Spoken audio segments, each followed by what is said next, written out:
Hi friends, chicken எல்லாம் கழுவி எடுத்தாச்சு. இங்கே பாருங்க, பிள்ளைங்களுக்காண்டி அப்படியே அந்த துண்டு துண்டாக வெட்டி வச்சுருக்கேன். அப்புறமா எனக்கு இந்த முள்ளு துண்டெல்லாம் தான் ரொம்ப பிடிக்கும். அதில் இந்த முள்ளு துண்டு, இந்த முள்ளு துண்டுலாம் எனக்கு. அப்புறமா ஈரலெல்லாம் பொரிச்சு சாப்பிட எனக்கு ரொம்ப பிடிக்கும். அதனால் இப்படி எடுத்து வச்சுருக்கேன். இனி அப்படியே மிளகா பிரட்டினா என்ன தான் பொரிக்கிறதுக்கு என்னெல்லாம் போடுவேன்னா, ஃபஸ்ட்டு கொஞ்சம் உப்பு தேவையான அளவு.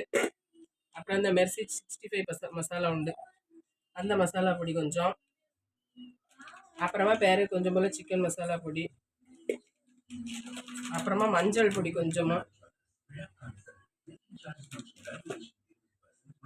அதுக்கப்புறமா ஒரு ஹாஃப் லெமன்.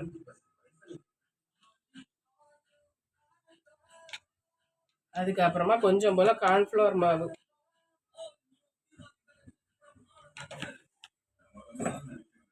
அவ்வளோ இதுல உள்ள எரிப்பே போதும். எக்ஸ்ட்ரா எக்ஸ்ட்ரா வாட்டி நம்ம வத்தல் பொடி போட மாட்டோம். ஏன்னா சின்ன பிள்ளைகளுக்கு கொடுக்குறதுக்கு அதனால அது ரொம்ப எரிப்பு கூடிரும்.